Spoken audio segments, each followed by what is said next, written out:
Efesios capítulo 1 y voy a permitirme dar lectura al versículo 10. Solamente al 10 voy a terminar de explicar o meditar en el 10 y tratar de continuar los versículos 12, 13 y 14 probablemente. Salud, terminamos el 14 para terminar ese primer párrafo y continuar con el versículo 15 en adelante la siguiente semana, si Dios nos lo permite.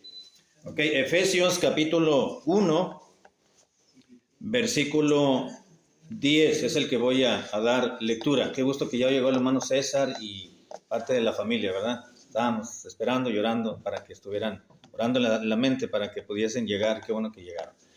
Bien, Efesios 1:10 dice, de reunir todas las cosas en Cristo en la dispensación del cumplimiento de los tiempos, así las que están, en los cielos, como las que están en la tierra. Hasta ahí, hermanos, vamos ahora. Padre, te damos gracias por darnos la oportunidad, Señor, de haber despertado esta mañana a un día nuevo y habernos ocupado en diferentes quehaceres, en nuestros trabajos, en las escuelas, en todas las ocupaciones que estuvimos envueltos, Señor. Te damos las gracias porque sabemos que tú estuviste con nosotros en lo que desarrollamos, lo que llevamos a cabo, y estás con nosotros en este lugar. Sabemos que tu presencia jamás se aleja de nosotros, siempre nos acompañas día, tarde y noche. Así que te agradecemos, Señor, por lo que has hecho con nosotros durante el día, por habernos ayudado para estar a tiempo, prepararnos a tiempo para venir al culto en esta tarde-noche. Pedimos ahora que hemos abierto tu palabra santa, que nos des un corazón inclinado a la comprensión de tu palabra. Ayúdanos, Señor, que a través de tu Espíritu Santo, que está en nosotros, para poder comprender lo que aquí se va a explicar, a desarrollar, para ir avanzando en la meditación de la Biblia en estos versículos. Oramos en el nombre de Cristo Jesús. Amén. Ya la semana pasada estuvimos hablando un poquito más, tomamos un poco de más tiempo para hablar un poquito del misterio del cual Pablo estaba hablando en el versículo 1. Mencionó por primera ocasión en el versículo 9 el término misterio, dándonos a conocer el misterio. Ahora, estuvimos hablando prácticamente 30 a 35 minutos de este misterio. Yo espero que ese misterio no continúe siendo un misterio para nosotros y ya sepamos a qué se refiere el término o el concepto misterio. Ahora, hago una pregunta. ¿Qué es el misterio del cual Pablo les habló a los hermanos de Éfeso? A ver quién me dice. La iglesia, exactamente. La inclusión, vamos a decirlo así, la inclusión de tanto de gentiles como de judíos en un mismo cuerpo. ¿Cómo se llama ese cuerpo? La iglesia. Así que el misterio del cual Pablo habla en la epístola a los Efesios se refiere a la iglesia, precisamente. Ahora, el término misterio, ¿qué significa? ¿Se acuerdan? Literalmente. Es una sola palabra. Secreto. Significa secreto, ¿verdad? Viene del término musterion. Y musterion viene de mue o de mus, que significa silencio. Así que el mysterion o el misterio del cual Pablo se está refiriendo y él da a conocer a los hermanos de Éfeso, a la iglesia de Éfeso, es aquel silencio que Dios tuvo en el Antiguo Testamento, pero que ahora fue revelado a los del Nuevo Testamento, que es justamente la iglesia de Cristo. Exactamente. Y entonces dice el versículo 10, dándonos a conocer, el versículo 9, el misterio de su voluntad, según su beneplácito, el cual se había propuesto en sí mismo de reunir o de resumir, de recabar todas las cosas en Cristo. Es decir, todo lo que el Señor Jesucristo llevó a cabo para que se pudiese cumplir el plan de la salvación. Porque continúa diciendo Pablo, de reunir todas las cosas en Cristo en la dispensación del cumplimiento de los tiempos, así de las que están en los cielos como las que están en la tierra. Dice, hablando de reunir todas las cosas, Dios en su debido tiempo dijo, ya se cumplió ese tiempo. Es interesante porque aquí está hablando del término dispensación, que significa literalmente administración. Es el término oikonomía, que se refiere a una administración de una casa, se refiere a la labor de un gerente en administrar no un negocio, sino una casa, como lo que hacía un mayordomo. En la Biblia vemos algunos esclavos que eran comprados o eran contratados para ser mayordomos. Unos hacían la tarea ruda, pero había otros esclavos que eran sencillamente los gerentes de una casa, de una hacienda, de un patrón. Había diferentes, vamos a decirlo así, niveles o rangos de esclavos. Muchos esclavos estaban preparados. Ya habíamos visto un poquito en los primeros versículos un poco de la esclavitud. No, había algunos, hablando del Goel, ¿se acuerdan? O del Goel, el pariente redentor, cuando una persona se declaraba en bancarrota, por ejemplo, independientemente pudiésemos hablar de la profesión que tuviese, o de su oficio que tuviese, o del giro que tuviese, pudo haber sido un administrador, pudo haber sido una persona preparada, pero por alguna razón pudo llegar a estar en bancarrota, podía venderse a una persona, a un patrón con determinada posición socioeconómica y decirle, pues, te trabajo de gratis, en lo que yo me puedo recuperar, aquí estoy. Prácticamente iba y le decía, pues soy tu esclavo, soy tu siervo, soy tu sirviente, en lo que tú quieras. Entonces ya el patrón decía, o el amo decía, bueno, ¿qué sabes hacer? No, pues soy administrador, administré una hacienda, yo tenía mucho dinero, muchos recursos, muchos predios, pero pasó esta situación, bueno, te voy a poner como mayordomo de mis propiedades, de mis recursos. Entonces no lo ponía a arrancar naranjas, o no lo ponía a sembrar ahí en el campo, o a surcar la tierra, o a hacer barbecho, sencillamente lo ponía en otra posición. Había varios tipos de esclavos. Y estamos hablando de este asunto del cumplimiento de los tiempos, de esa dispensación, de esa administración de los tiempos. Dios dijo, ok, yo estoy administrando los tiempos, yo estoy dirigiendo los tiempos y las oportunidades. Así que en el cumplimiento de la administración del tiempo de Dios, Dios dijo, aquí es tiempo ya, de que mi Hijo Jesucristo cumpla el plan de la salvación que fue trazado desde antes de la fundación del mundo. Pablo dice en el versículo 9, según su beneplácito, versículo 10, de reunir todas las cosas en Cristo, en la dispensación, en la administración del cumplimiento, continúa diciendo, de los tiempos. Cuando habla de los tiempos, esta palabra es muy interesante porque en la Biblia se refiere a la administración, se refiere a la palabra tiempos, y es un término muy interesante porque hay un par de palabras. Uno es el tiempo curios, y el tiempo curios se traduce como tiempo o tiempos en la Biblia, pero se refiere a oportunidades, a momentos de la vida, a oportunidades que se dan. Como de esas que decimos, de estas oportunidades no hay siempre.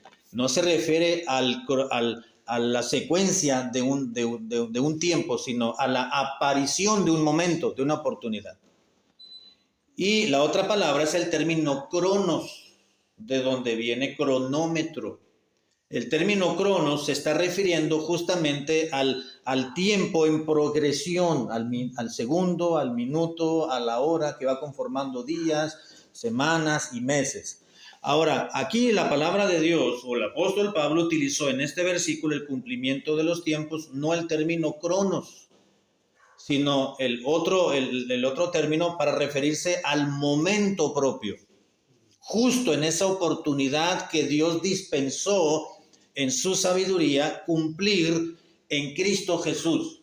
Ya es el tiempo para que mi Hijo Jesucristo se despoje de su gloria, para que baje al mercado de este mundo, de este cosmos, de ese sistema que está siendo gobernado no tanto por la humanidad, sino por el demonio y por el enemigo. Ese es el cosmos, el sistema gobernado en el cual estamos, por el enemigo, que el cual vivimos todos nosotros. De manera que Dios estableció ese tiempo, esa oportunidad, y en Cristo se cumplieron todas esas cosas. Versículo 11. En Él. Comienza diciendo el apóstol Pablo, en Él.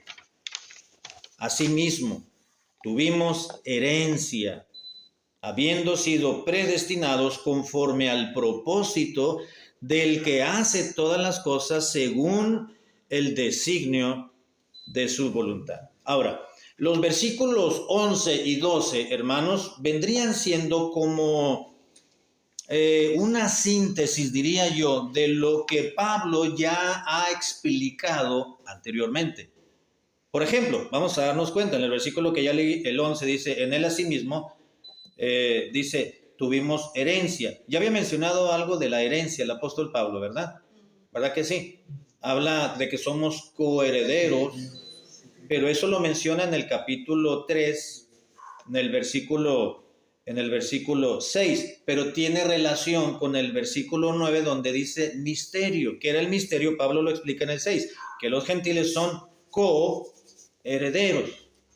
Entonces Pablo ya está mencionando aquí como resumiendo o haciendo un breve compendio o resumen de lo que los versículos anteriores ya había escrito. Asimismo, en él, en Cristo, tuvimos herencia. Por ejemplo, en el 3:6 menciona coherederos. Continúa diciendo la siguiente frase del versículo 11, habiendo sido predestinados. Ya había mencionado la predestinación en el versículo 5, por ejemplo. En el amor, habiéndonos, ¿qué cosa?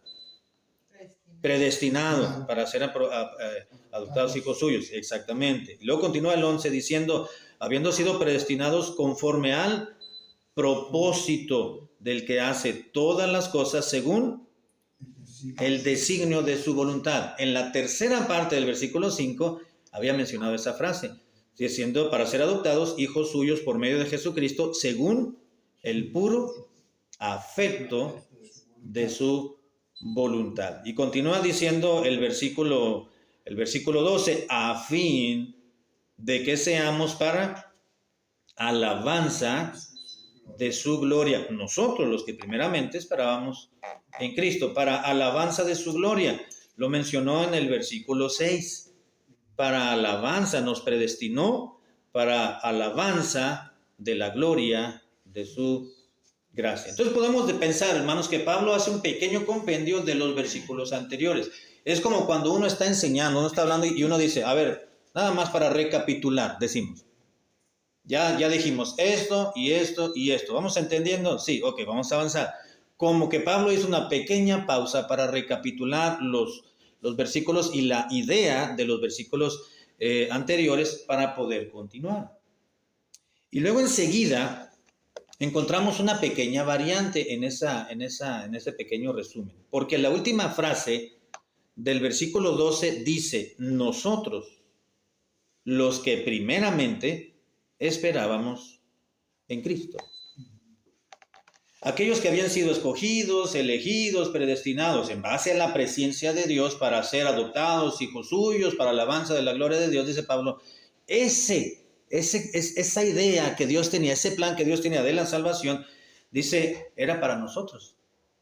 ¿A quién se refiere Pablo cuando dice nosotros? Era para nosotros, nosotros fuimos esos elegidos, nosotros los que primeramente esperábamos en Cristo. ¿A quién se está refiriendo Pablo? Más bien la otra parte, porque Pablo dice nosotros. ¿Pablo qué era? ¿Judío o gentil? Pablo era judío. Era judío, aunque había nacido en Tarso, era judío porque había nacido de padres judíos. Él dijo, exactamente, él dijo, yo soy hebreo de hebreos, soy un hebreo nacido de dos hebreos, o sea, un hebraíto, ¿no? O no sé cómo se dirá el hebreo en diminutivo. Entonces yo soy hebreo de hebreos. Exactamente, le correspondía la ciudadanía hebrea por sangre, ¿no? Por sangre, pero también tenía la doble nacionalidad, porque él decía, yo soy romano, yo nací en una provincia romana, además de haber sido judío. Entonces dice Pablo, nosotros fuimos los primeros como dice literalmente el versículo, nosotros los que primeramente esperábamos en Cristo, nosotros fuimos los elegidos, predestinados en primera instancia. ¿Quiénes nosotros? Los judíos. No lo está diciendo Pablo ahí de manera explícita, pero nosotros entendemos que se está refiriendo al pueblo de Dios por Juan capítulo 1, versículo 11. A lo suyo vino. Y esa es la idea que Pablo tenía siempre. Pablo siempre hizo distinción, ¿verdad que sí, hermanos? Siempre hizo distinción al judío primeramente, pero también al griego, ¿no? Entonces, aquí Pablo se está refiriendo a todo lo que acabo de decir. Estamos incluidos judíos y gentiles, pero todo esto se llevó a cabo Dios pensando primeramente en nosotros. ¿Quiénes nosotros? Los que originalmente o primeramente teníamos cierta ventaja, dijo Pablo. Los judíos, hermanos, tenían cierta ventaja que los gentiles, porque Dios preparó toda esta cuestión y este concepto de la salvación dirigido primeramente a judíos. Pero gracias a Dios, como ya mencionábamos, dentro del plan soberano de Dios, Dios ya sabía que el pueblo de Dios le iba a rechazar. Muy poco, estamos generalizando, ¿verdad? Porque hubo muchos judíos que sí creyeron. Y hubo muchos gentiles que creyeron en Dios estando en el Antiguo Testamento, ¿no? Para empezar, vemos la idea de Dios incluyendo a la gentilidad en el pueblo de Dios, porque para que el pueblo de Dios se formara como fue, ¿de dónde vino el pueblo judío? ¿De dónde vino? ¿De qué se jactaban los judíos en los tiempos de Jesús? ¿Se acuerdan? Cuando le querían debatir a Jesucristo, ¿qué le decían? ¿Mande? Abraham. Exactamente, nosotros somos de nuestro padre Abraham. Es como si un mexicano dijera, nosotros somos, bueno, no somos, ¿no? Pero jactarse de, pues somos descendientes del cura Hidalgo, porque él nos promulgó la libertad, ¿no? La independencia, y comenzó con el movimiento de la independencia. Como un mexicano dijera algo así, ¿no? O se refiere a nuestra madre patria, los españoles. Bueno, los españoles no trajeron ya había aquí habitantes en América y en España. No descendemos los mexicanos ni de Cristóbal Colón, ni de Hernán Cortés, ni de nadie, ¿no? Supuestamente vinieron a conquistar y a colonizar los españoles, pero ya estábamos aquí nosotros. Bueno, estábamos nuestros ancestros, ¿no? Entonces los judíos se jactaban de nuestro padre Abraham. Nuestro padre Abraham. Ellos sabían y se jactaban de que el pueblo de Dios en el Antiguo Testamento, el pueblo hebreo, descendía de un hombre, de Abraham. Ahora, ¿dónde nació Abraham? ¿Abraham qué fue? De Ur de Caldea, que era lo que pues, conocemos nosotros de Babilonia, ¿no? De Ur de Caldea. Caldea era Babilonia. Así que Ur de los Caldeos era una región que pertenecía a Babilonia, a Caldea, por lo tanto era gentil. Entonces Dios tomó a un gentil, a Abraham, y le dio las promesas de que de su descendencia haría una nación grande, se refiere al pueblo de Dios. Pasaron demasiados siglos. De esa misma descendencia obviamente vino el Hijo de Dios, en su carne, en su humanidad, ¿no? Así que dice, nosotros los que primeramente esperábamos en Cristo, versículo 12. Y luego en el versículo 13, vamos avanzando. En él también, dice Pablo, vosotros. En el versículo anterior termina diciendo nosotros. ¿A quién se refería Pablo, dijimos? A los judíos, ¿no? Comúnmente llamados hebreos en el Antiguo Testamento. Judíos ya por el de la tribu de Judá, de donde vino el propio Señor Jesucristo. Nosotros, a los que primeramente teníamos cierta ventaja sobre los gentiles, que esperábamos en Cristo. Pero luego añade en el versículo 13 como diciendo, pero no se preocupen, ustedes, los efesios que son gentiles, también están incluidos. Dice, en él también vosotros. No solamente nosotros, sino vosotros. Hermano César, ¿qué quiere decir vosotros? ¿Se acuerdan cuando estábamos en la primaria que nos ponían a conjugar los verbos? Yo, tú, él, nosotros, vosotros y ellos. Ya después le cambiaron. Le quitaron el vosotros, ¿no? ¿Qué quiere decir el vosotros? ¿Todos los demás? ¿sí? Por ejemplo, en España todavía siguen usando el vosotros, ¿no? Vosotros. Vosotros quiere decir ustedes. Uh-huh. Entonces, cuando Pablo dice nosotros, es decir, ustedes no, nosotros los judíos, pero también en Cristo, vosotros, pero ustedes también. Ahora, vosotros, antes, nosotros. Nosotros tenemos ventaja, nosotros los judíos, dice Pablo, pero en Cristo también ahora, vosotros, ustedes, están incluidos en las promesas de Dios de los judíos. En Él también, ustedes, vosotros, habiendo oído la palabra de verdad, es decir, el evangelio de vuestra salvación, y habiendo creído en Él, es decir, habiendo escuchado el evangelio y habiendo creído tanto en el evangelio como en Cristo, dice, fuisteis sellados con el Espíritu Santo de la promesa. Dice el apóstol Pablo a la congregación, a los hermanos de Éfeso, cuando el obispo o el pastor de esa iglesia se levantara para leer esta carta. A ver, hermano, vamos a leer ahora el siguiente, antes de terminar el primer párrafo de la carta, dijo el pastor, no, estoy conjeturando. Y bueno, aquí nos dice Pablo que pues primeramente el plan de la salvación pues fue para ellos. Ah, hermanos, pero fíjense, aquí ya nos está incluyendo a nosotros, decía el hermano que estaba leyendo la carta, ¿no?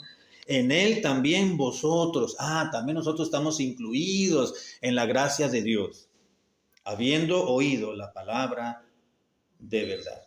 Ahora vamos a ir desgajando, si me permiten la palabra, las frases de este versículo. En Él también vosotros. Aquí se está refiriendo Pablo entonces a los gentiles que no tenían ventaja en relación a los judíos, cuando Pablo dijo nosotros, pero ahora dice en Él también vosotros. Ahora ustedes están a la par. Nosotros no solamente somos el pueblo escogido por Dios, ahora el pueblo de Dios son ustedes también. Pedro lo aclaró, no tanto que lo aclaró, sino que el apóstol Pedro lo declaró en Primera de Pedro capítulo 2, versículo 9. Si vamos a buscar este versículo, dice así, Primera de Pedro capítulo 2, versículo 9 y versículo 10. ¿Quién lo puede leer en voz alta, por favor? Mas vosotros sois linaje escogido, real sacerdocio, nación santa, pueblo adquirido por Dios, para que anunciéis las virtudes de aquel que os llamó de las tinieblas a su luz admirable. Exactamente, gracias hermano. Aquí dice el apóstol Pedro, mas vosotros, ¿quién? Ustedes, ¿no? Sois también linaje escogido, real sacerdocio, y luego dice nación santa, y otro adjetivo más, pueblo adquirido por Dios, y con el propósito de anunciar las virtudes de aquel que os llamó de las tinieblas a su luz admirable. Versículo 10 continúa con el mismo tenor, la misma idea, que dice, vosotros, ustedes, que en otro tiempo no erais pueblo. ¿En qué tiempo? Cuando dice en otro tiempo, ¿a qué se estará refiriendo Pedro? Al tiempo en el cual los judíos tenían ventaja, que fue en el tiempo del Antiguo Testamento, antes de la aparición del Mesías prometido, del Señor Jesucristo. Porque cuando Él apareció, entonces es donde se aplica, más todo aquel que en Él cree. A lo suyo vino, mas los suyos no le recibieron, mas a todos los que le recibieron, a los que creen en su nombre, Dios les dio potestad de ser llamados hijos de Dios o pueblo de Dios.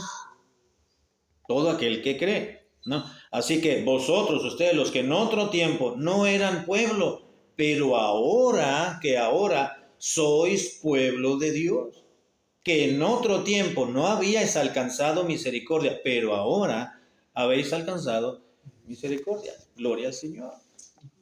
Ahora no somos desconocidos, ahora somos conocidos de Dios. Ahora, habiendo creído en el Evangelio, en la palabra en el Evangelio de vuestra salvación, dice el apóstol Pablo, ahora somos también un pueblo adquirido por Dios. Somos propiedad de Dios, exactamente. Continúa diciendo, habiendo oído la palabra de verdad. No solamente en este versículo 13 se está hablando de la inclusión de los gentiles que se llevó a cabo por medio del Evangelio, habiendo oído, ustedes también son pueblo, a través de haber oído el Evangelio de vuestra salvación. Ahora, ¿qué tiene, hermanos, de interesante o de relevante el oír? ¿Es importante oír? En sentido general, claro que sí. Porque el oír una instrucción nos lleva a decidir, obedecer o desobedecer. Y cada quien decide obedece o no obedece. Pero es importante oír, hermanos, en este caso el Evangelio, porque a través del oír se genera la fe. ¿Por qué estamos aquí nosotros, hermanos, en esta noche? Porque algún día... ¿Manda? Es oír y escuchar cosas diferentes. Oír para llevar una acción, ¿verdad? Entonces, estamos aquí porque escuchamos el Evangelio de la salvación. Alguien nos habló. O probablemente no alguien nos habló. Hay una hermana en una misión hace muchos años. Llegó la hermana a la iglesia. Ella vivía al lado del templo. Y llegó ella y sus niños. Posteriormente su esposo empezó a asistir también. Eventualmente él, pero la hermana. Y una vez en la escuela dominical, y no fallaba los cultos, martes, jueves y los domingos en la mañana y en la tarde. Obviamente vivía allí a un lado la hermana, ¿no? Y una vez preguntándoles en la escuela dominical cómo habían conocido a Cristo, quién les había hablado, o si alguien tocó a su puerta de sus casas, o fue en alguna predicación en un culto, o alguien les encontró en la calle, y cada quien fue diciendo su experiencia personal, y esta hermana fue la única que dice, a mí nadie me habló. A mí nadie me habló, a mí nada más, no recuerdo si alguien le dio o se encontró un Nuevo Testamento de los Gedeones, de esos chiquitos que se entregan en los hospitales y en las... exactamente. Dice, alguien me encontré, dice, un Nuevo Testamento y yo lo leí. Llegaba a la casa del trabajo, dice, y lo leía. Empecé a leer obviamente desde Mateo, dijo la hermana, pero cuando llegué a Juan, al Evangelio de Juan, me encontré con algo que no había descifrado bien en Mateo, en Marcos y en Lucas. Y yo me di cuenta, dice, que yo debía de creer en Cristo, el Hijo de Dios, como mi Salvador. Dice, y yo mientras leía, yo no hice ninguna oración para decirle a Cristo que entrara en mi corazón. Yo solamente supe que yo creí en Cristo como mi Salvador, en mi mente. No me arrodillé, no dije, Señor Jesucristo, me arrepiento de mis pecados. No, dice, yo sencillamente creí. Cuando yo leía, yo me convencí de que Jesucristo era el Salvador y en mí algo me hizo creer en Él. Dice, y yo sé que Cristo está en mi corazón. Dice, claro, al momento de creer, yo sé que Cristo me perdonó y en algún momento posterior, dice la hermana, yo le tuve que pedir perdón por todos mis pecados que había cometido. Dice, pero yo no acepté a Cristo y le pedí perdón en ese momento. Dice, yo creí nada más en Él. Y estaba convencida de que fue el Evangelio, el poder del Evangelio que le salvó sin que nadie le haya hablado. A eso me refiero. Hermano. No, eso me sucedió. Yo era policía. Ajá. Aquí en Tijuana. Uh-huh. Y pues imagínese usted, veía yo personas Uh-huh. pero una vez otro hermano me dio un folletito. Ajá. Y lo vi y sé que lloré. Dije, no, estoy mal. Y desde ese entonces pues no he tratado de como antes. Si hubiera sido nuevo, pero no. Exacto. Y además los hermanos no saben que fui policía. ya saben ahora. Exactamente. Ahora, ese oír, hermanos, puede ser el oír de la predicación o el oír de que alguien nos comunique el Evangelio o el oír del Espíritu Santo al corazón de uno. a través de la palabra de Dios. El Espíritu de Dios hablándonos a nosotros por medio de una voz audible de alguien que Dios envió para que nos comunicara el mensaje de salvación, o sencillamente es la voz del Espíritu Santo hablando a nuestro espíritu. Es como dice la Biblia, la palabra de Dios dice que es el Espíritu de Dios da testimonio a nuestro propio espíritu de que somos hijos de Dios. No, es una voz interna que no la escuchamos, pero hablándonos el Espíritu de Dios a nuestro espíritu, a nuestra conciencia. Entonces es así como cuando escuchamos, dice la palabra de Dios, habiendo oído la palabra de verdad, el oír, la acción requerida para poder generar fe que salva. En Romanos capítulo 1, a ver si no mal no recuerdo, o 10, creo que es 10, Romanos capítulo 10, verso 14, es donde dice la Biblia: ¿cómo pues invocarán a aquel en el cual no han creído? Se refiere a una persona que no ha sido salva aún. ¿Cómo esa persona no creyente, dice, va a creer en alguien que todavía no le han hablado, no le han presentado? ¿Y cómo creerán en aquel, se refiere al Salvador, de quien no han oído? ¿Y cómo oirán sin haber quien les predique? ¿Se dan cuenta cómo aquí habla del creer y el oír? Y en el versículo 17 dice el apóstol Pablo: así que la fe que salva, o la fe salvadora, es por el oír, y ese oír es de la palabra de Dios.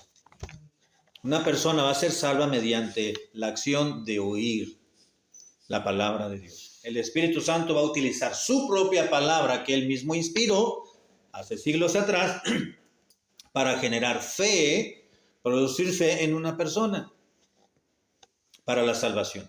Luego continúa diciendo, ya para finalizar el estudio, y el versículo 13 también: habiendo oído la palabra de verdad, es decir, ¿cuál es la palabra de verdad? Dice Pablo: el evangelio de vuestra salvación.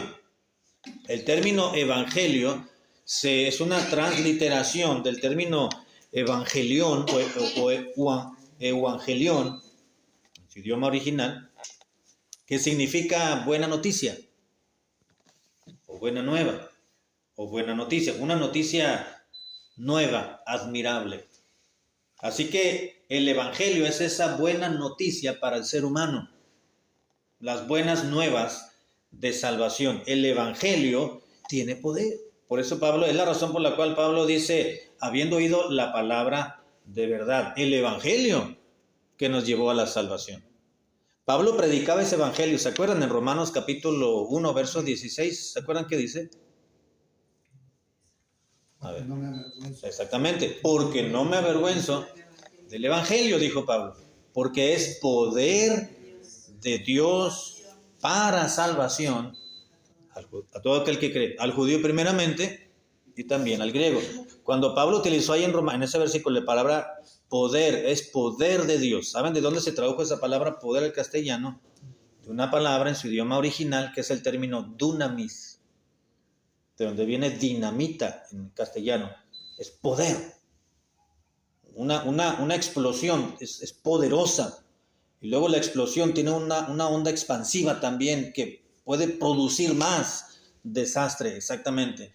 No, entonces dice Pablo, el evangelio es poderoso. Es algo así como la dinamita de Dios. Tiene poder para transformar una vida, para deshacer lo que no debe de haber en el corazón de esa persona, como decía el hermano Félix anteriormente, para poder transformar. Es el evangelio el único que puede transformar a una persona. Recuerdo que un hermano hace muchos años, allá en Baja California Sur, decía, pastor, dice, mi hijo lo voy a internar en un centro de rehabilitación. Dice, porque tiene problemas de cierta adicción. Le digo, hermano, ¿y por qué no tratamos con una cadena de oración? Porque lo quería llevar a un centro de rehabilitación que todos los días iba el sacerdote. Y los sentaban ahí en un bloque a los más adictos ahí bajo el sol, en shorts nada más, y era como un castigo por estar ahí, ¿no? Y así lo tenían, y era muy bárbaro, muy cruel ese lugar. Dice, hermano, lo que su hijo necesita es a Cristo nada más. Sí, necesita cierta atención, pero lo primero que necesita, hermano, es a Cristo, porque si lo interna en un centro que no es cristiano, ese centro, y que no atacan su adicción o no tratan la adicción, trabajan esa adicción mediante la palabra de Dios, puede ser que deje temporalmente, pero va a recaer. Todo debe estar respaldado en Cristo. Si esa persona no tiene a Cristo en su vida, entonces no va a ser transformado. La regeneración, el nuevo nacimiento o la nueva creación no es algo externo, es algo interno, viene del corazón. Entonces hay que hablarle de Cristo a su hijo. No, es que ya aceptó a Cristo cuando era niño, dice, y sigue igual. Pues entonces no aceptó a Cristo como debió haberlo hecho, hermano. Porque pudo haber sido una decisión, más no una conversión. Son dos cosas distintas. Si alguno está en Cristo, es nueva creación, dice la Biblia, y la Biblia no falla. No, pues ya decidí. Bueno, hermano, pues hágalo a su manera entonces, y vamos a ver. Y sí, lo internó, estuvo como 3 meses, y según le dieron, le dieron libertad antes, no estaban obligados, pero tenían un programa de 3 meses, me parece, y cumplió con los 3 meses, y salió, y muy rectito, muy separado. Pero volvió a caer. De hermano, yo le dije, va a caer, vamos a hablarle de Cristo, déjeme testificarle. Y bueno, buscaba al muchacho, nunca quiso hablar conmigo. Cuando estuvo a punto de morir por las consecuencias de la droga, entonces me mandó a llamar el muchacho. Y fui a hablarle de Cristo. Y bueno, las cosas fueron diferentes, porque nuestras decisiones deben estar basadas en el Señor, en el Evangelio de la salvación, porque es poder de Dios para transformar. Y vamos a terminar. Es la palabra de verdad, el evangelio de vuestra salvación, y habiendo creído en él. ¿Habiendo creído en quién? En Cristo, a través del evangelio. Exactamente. Hermano César, ¿qué quiere decir evangelio? A ver. ¿Qué quiere decir evangelio? Buenas nuevas, exactamente. Buenas noticias. Pero ya le soplaron, ¿no? Está bien, buenas nuevas o buenas noticias, exactamente. ¿Y cuáles son esas buenas noticias? Pablo dice en 1 Corintios capítulo 15 que Cristo resucitó, Cristo fue sepultado, murió y fue sepultado, resucitó y ascendió a los cielos. Esa es la buena noticia, la salvación. Y creyendo en Cristo y en ese proceso del plan de la salvación, voy a decirle proceso, aunque es un acto la salvación, pero el proceso de la crucifixión, de la sepultura, del descanso en la sepultura, y al tercer día resucitó. A eso me refiero, ¿no? A esos 3 días, a ese tiempo. Bueno, y dice el versículo 13 ya para finalizar, habiendo creído en él, es oír para creer, y entonces somos salvos. Dice, fuisteis, habiendo oído la palabra de verdad, el evangelio, y habiendo creído, entonces fueron sellados, fuisteis sellados, dice Pablo a los hermanos de Éfeso, con el Espíritu Santo de la promesa. Quiero explicar esto, pero lo voy a hacer la siguiente semana, porque aquí me voy a llevar como unos 15 minutos más y no quiero terminar muy tarde, ya son 5 para las 8. Y vamos a dejar esta partecita del sello del Espíritu Santo para la siguiente semana.